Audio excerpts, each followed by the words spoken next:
Sabido es que sobre todos los temas hay mitos y hay verdades. Hay mitos que trazan un cierto relato como si fueran una verdad científica y hay verdades científicas con soporte empírico científico que están olvidadas o se las esconde o se las da como simples delirios.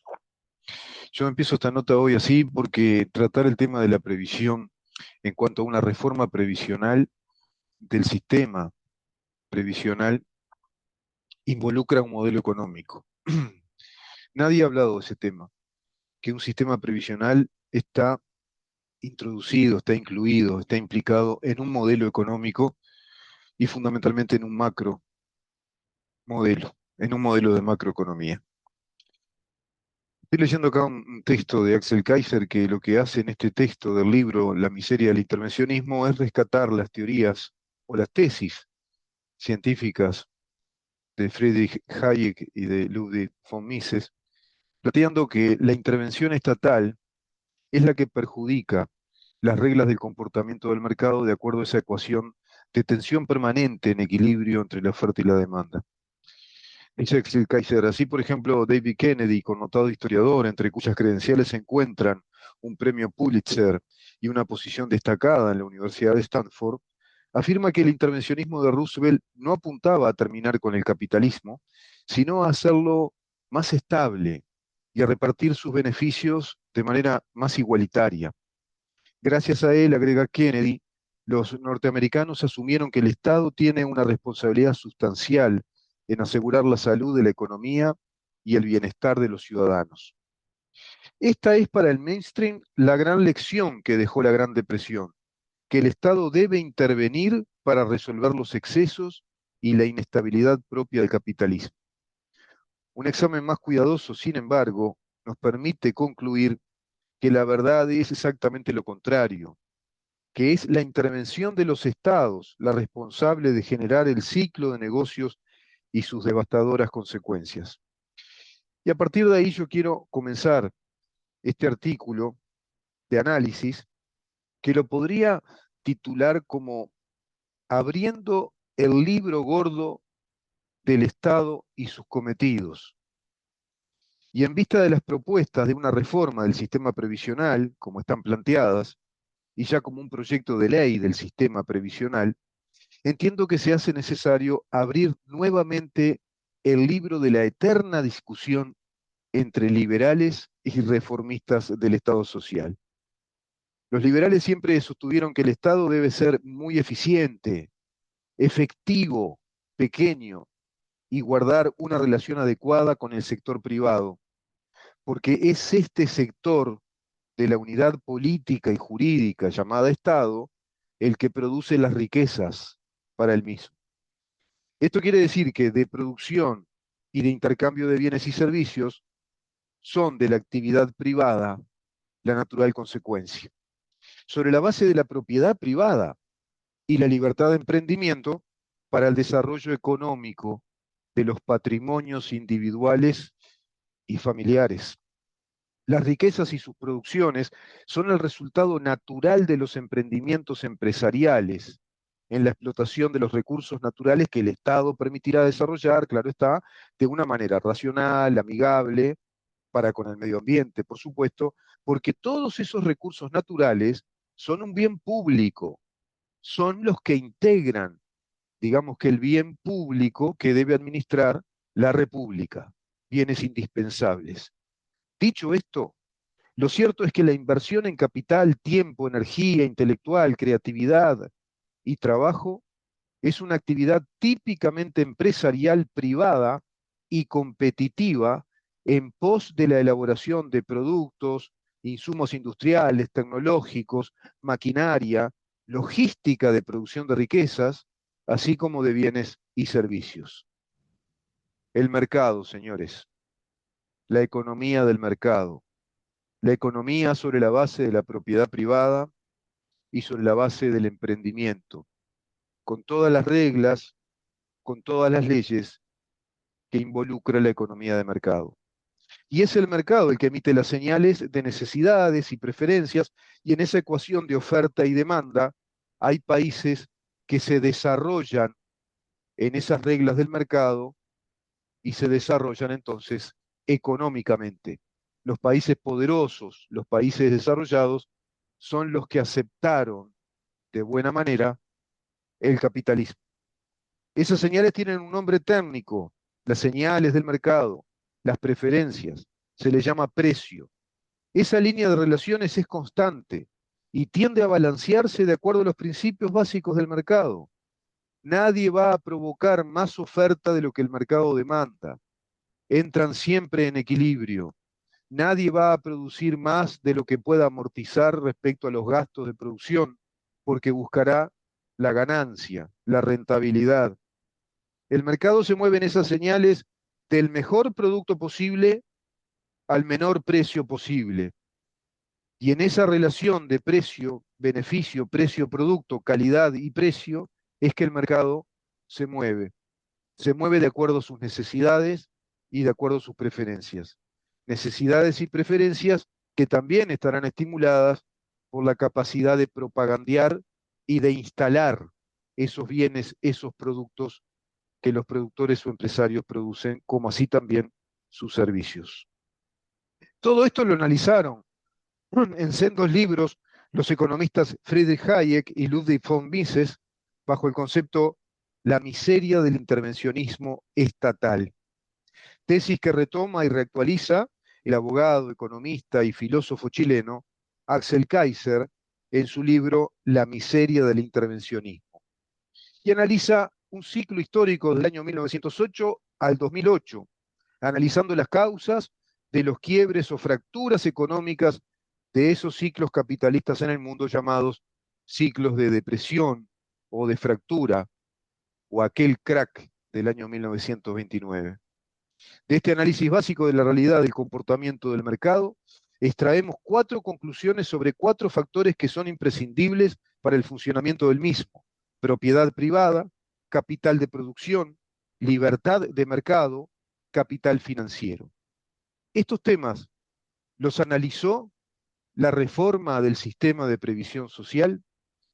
Estos temas, estos cuatro puntos, todo este concepto de macroeconomía y de teoría económica, los analizó la reforma de previsión social, analizó la base actual del presupuesto, hizo una visión crítica, un análisis crítico de revisión respecto al presupuesto actual del Estado y su modelo macroeconómico.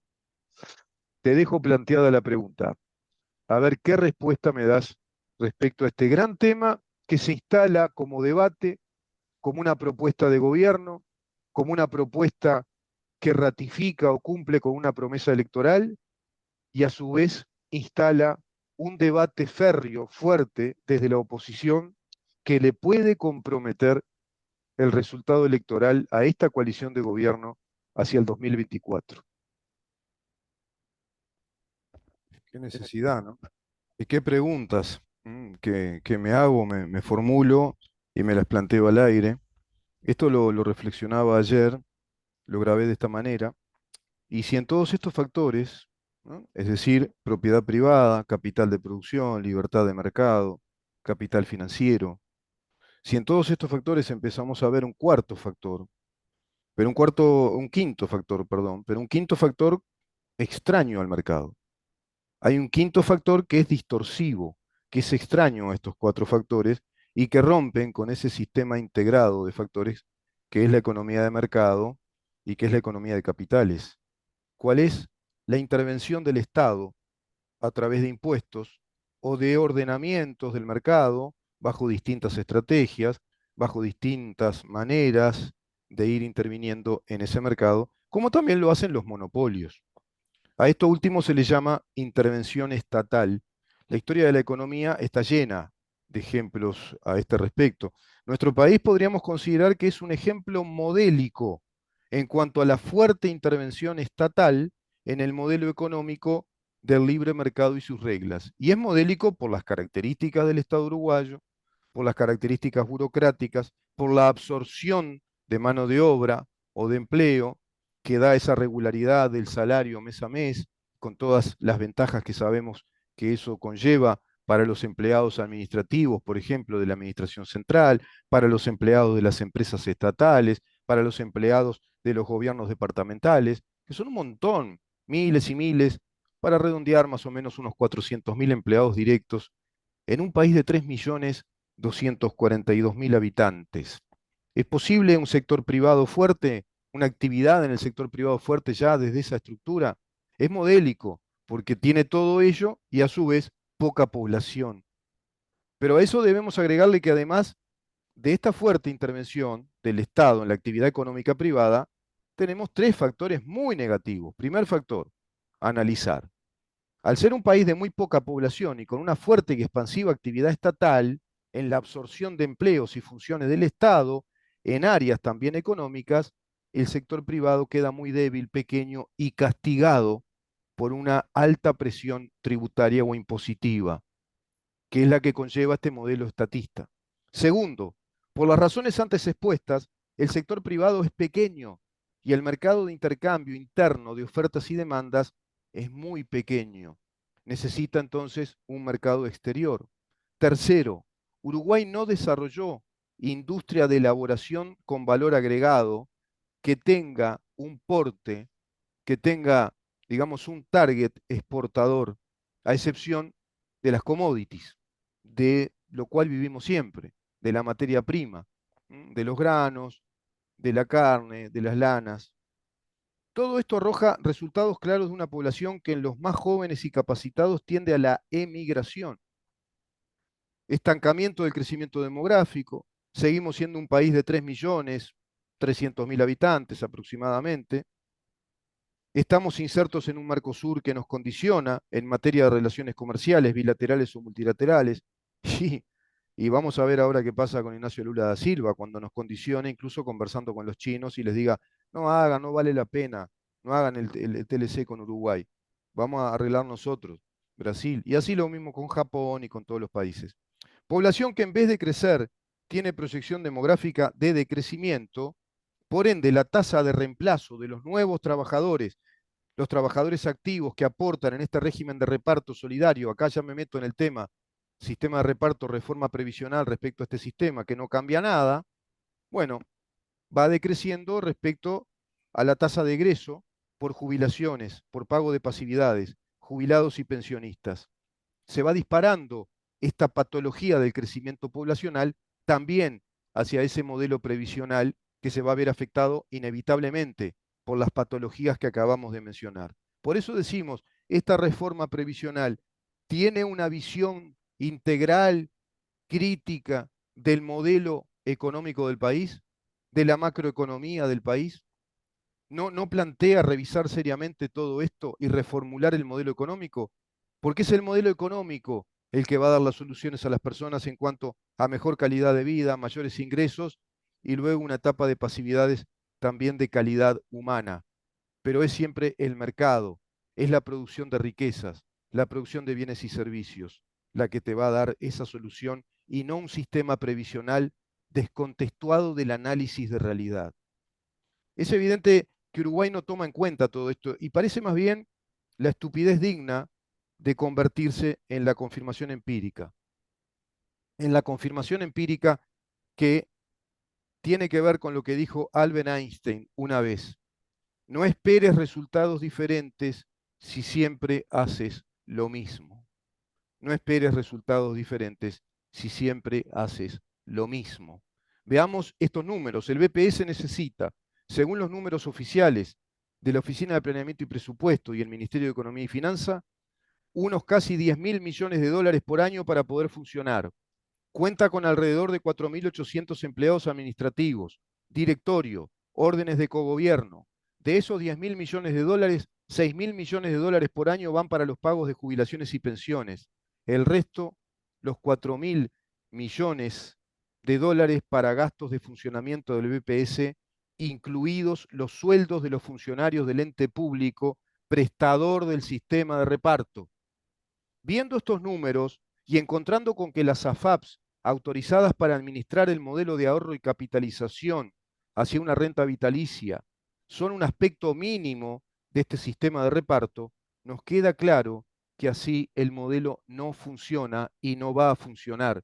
Y con esta reforma que como los tontos repite, hace lo mismo para que se dé el mismo resultado, se compromete a su vez un resultado electoral al 2024 respecto a un tema que tendrá visibilidad dentro de 15, 20 años. Increíble, aunque usted no lo crea.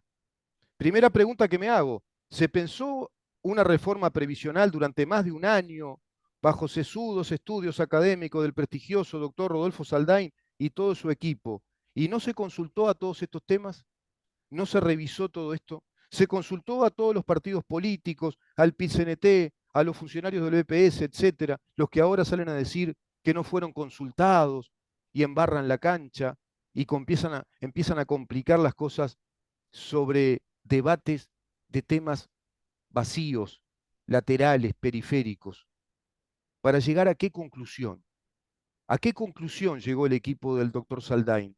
Repetir el modelo de reparto sobre la misma estructura económica de país, es decir, sobre el mismo modelo macroeconómico y el mismo presupuesto estatal, seguir con un sistema de repartos. No esperes resultados distintos si siempre haces las mismas cosas. Se habla de mejores egresos, es decir, que van a haber mejores prestaciones jubilatorias y pensiones, pero no se tienen calculados los ingresos monetarios del BPS. Y solo hay un camino para este modelo burocrático que no se revisa, no se cuestiona, y este modelo de reparto. Los impuestos. Más impuestos. Más años para aportar. No, más años de edad como causal jubilatoria. No sé qué sentido tiene. Por otra parte, es realmente una actitud de hijo bobo, en términos de metáforas económicas, pensar en repetir un modelo así y pretender alguna solución válida. ¿Cómo pensar que el Estado uruguayo puede darse el lujo de perder 10.000 millones de dólares por año sin pensar en rentabilizarlos, en capitalizar ese dinero? ¿Cómo puede pensar el sistema político uruguayo siquiera no pensarlo? No es un juego de palabras. No piensa en que se puede capitalizar gran parte de este volumen multimillonario que sale del esfuerzo de todos los uruguayos, de todos los emprendedores, de todos los trabajadores, de todos los empresarios, de los más chiquitos a los más grandes. ¿No se piensa en eso? Hoy hay un 30% de impuestos mediante los cuales el Estado le impone una sustracción de dinero al salario de cada uno de los uruguayos, de cada uno de los empleados y también de los pequeños emprendedores, de los empresarios de empresas personales, de servicios personales, de monotributistas y los asalariados, por supuesto, y los empresarios que están obligados a esos aportes para crear una causal jubilatoria. El dinero también se invierte, el dinero también se invierte en dinero. Y así como se capitaliza o se produce dinero vendiendo heladeras, licuadoras, panes o autos, también se capitaliza comprando más dinero y vendiendo dinero, intereses. El ahorro con intereses es un ahorro prestable, no es un simple ahorro.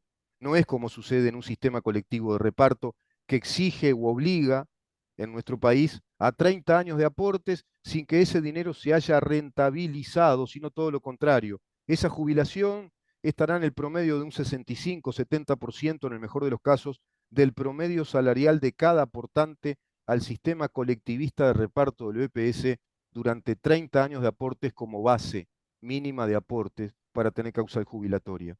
Hay en verdad 4 sistemas previsionales en el mundo. Se han aplicado en la historia, se van aplicando ahora, pero actualmente hay 2 que se aplican mayoritariamente en el mundo. Uno es el sistema de capitalización privada. Está el sistema de capitalización colectiva, fue un sistema que aplicó Lorenzo Carnelli para los trabajadores ingleses del tren. Se trata de fondos rentables constituidos por el aporte de cada uno de los trabajadores que pertenecen a un gremio de actividad, por ejemplo, la Caja de Empleados de Ferrocarriles. Se trata de crear un sujeto de derecho que pasa a ser el propietario de ese capital. Ese es un fondo de capital colectivo. Este fondo de capital por aportes previsionales no es individual, es un fondo de caja o de retiros como un sistema de capitalización colectiva. Pero vamos a los otros 2, sistema colectivo de reparto. Este es el sistema que actualmente predomina en nuestro país, es el que se aplica a través del BPS, que tomó a esas cajas de capitalizaciones colectivas como la industria y comercio, como la caja magisterial, si no recuerdo mal, la de empleados civiles, y los nucleó todos en el BPS, pero los convirtió en sistemas de reparto, un sistema colectivista de reparto, y en este sistema las pasividades se pagan con el tránsito de dinero que esta caja, llamada BPS, recibe a través de los aportes que le ingresan por varias vías en esa pirámide solidaria, como le llaman. El aporte del 15% del salario del propio trabajador, el 7,5% del aporte patronal por cada salario de sus trabajadores, en este sistema del pilar solidario del Fondo de Recursos Económicos del BPS. El IAS a las jubilaciones de tal monto jubilatorio, a partir de tal monto los jubilados también aportan. El IRPF de cada salario que llega a los niveles que obligan a este aporte, que son muy bajos, agarra el gran universo de los trabajadores y de los empresarios personales. El IVA en parte de este impuesto también, y el subsidio que el mismo Estado, patrón de los empleados públicos estatales, le da a estos mismos para pagarle sus pasividades. Sale de la misma billetera, ¿viste? El Estado que fija los presupuestos que establece por prerrogativa exclusiva del artículo 214 de la Constitución, que va a establecer el régimen de asignación de recursos y de ingresos económicos, es el patrón que le paga a los funcionarios públicos estatales, porque es el que le va a decir las cosas que hay que hacer, los cometidos del Estado. Y a su vez después le paga la jubilación. Está comprobado que este sistema no es sustentable económicamente y que es deficiente en cuanto al rendimiento económico de las prestaciones jubilatorias y de las pensiones, porque se trata de una maquinaria burocrática muy costosa de la cual nadie habla dentro del sistema político, muy costosa para el Estado, que tiene graves dificultades en cuanto a la ecuación de ingresos y egresos económicos en este sistema. Está comprobado, hartamente comprobado, científicamente comprobado, empíricamente comprobado, que el sistema de repartos no es sustentable. No es sustentable. Parece que estamos ante un gobierno bipolar que habla de reducción de gastos, achicar los gastos del Estado, los aplica en alguna cosa y en otras sigue igual o despilfarra dinero. Tercero, sistema de capitalización individual. Este sistema de la capitalización del ahorro obligatorio, con capitalización, por supuesto, el ahorro con capitalización obligatorio, es personal. Es personal. Este ahorro va a ser un capital personal que se rentabiliza a través de un sistema de intereses e intereses compuestos. Pasa a integrar el patrimonio personal. Esto trae muchas ventajas trae. Por ejemplo, evita ese cruzamiento de aportes tan abultados que exige el sistema colectivista solidario. Esto a ver si lo escucha Marcelo Abdala. Nos sale carísimo el Estado, nos cobra un 30% de lo que ganamos para administrar nuestros aportes hacia el sistema previsional de la seguridad social, para después pagarnos nuestras pasividades. Es carísimo, es muy caro. El aporte previsional por ahorro es directo y se capitaliza sobre esa base de ahorro por un mecanismo muy eficiente y seguro, que es el de los intereses compuestos. Ese dinero se va invirtiendo en fondos de inversión, en fideicomisos, en bonos del tesoro, en deuda de estados que evidentemente son estados muy fiduciarios, muy seguros.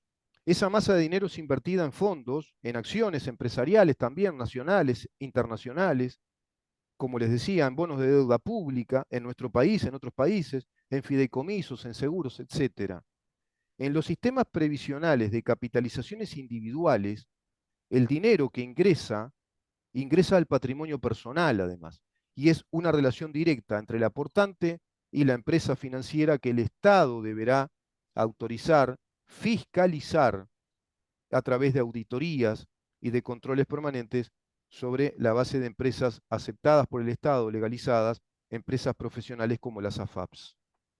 Este sistema además te permite el asesoramiento en los ahorros de tu dinero para la capitalización de tu dinero. ¿En dónde lo vas a invertir? ¿Dónde lo querés invertir? Si acaso tenés interés en perfeccionarte en esto, pero te van a ir asesorando y te van a ir dando las noticias de cómo está funcionando la capitalización de tus ahorros.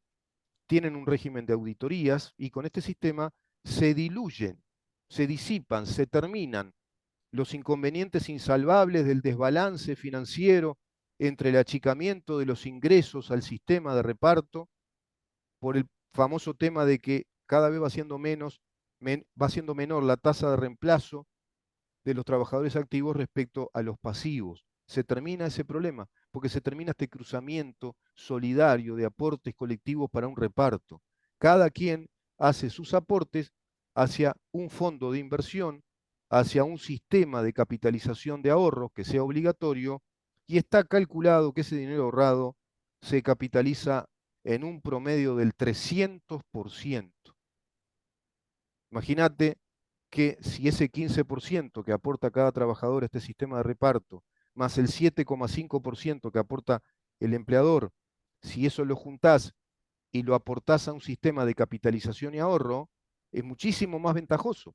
Siquiera es necesario que se aporte de esa manera, se puede aportar el 15% más un tanto por ciento, quizá un 3, un 4% de parte del empleador, para lograr un promedio entre el 18 y 20% de aporte de ahorro. Es decir, ese porcentaje de tu salario del 18 o 20% va a ser para el ahorro y la capitalización, que te va a permitir holgadamente tener un gran capital propio, personal, intransferible, que integra tu patrimonio y que te va a permitir, por supuesto, un mejor nivel de vida en los años de retiro.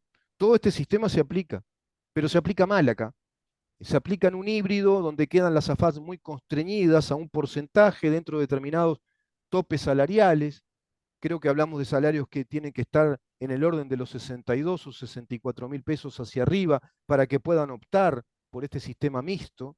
Y evidentemente queda ahogado, subyugado, como queda el capital cuando está ahogado o presionado por la intervención del Estado, que le impone impuestos, y el nuestro además nos impone tarifas monopólicas por los servicios de energía.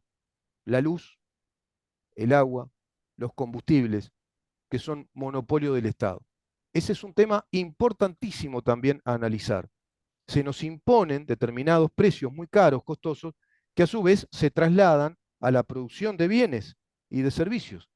Quienes usan deben usar la energía eléctrica, deben usar el agua, deben usar el combustible para producir, para salir a vender, para transportar la mercadería.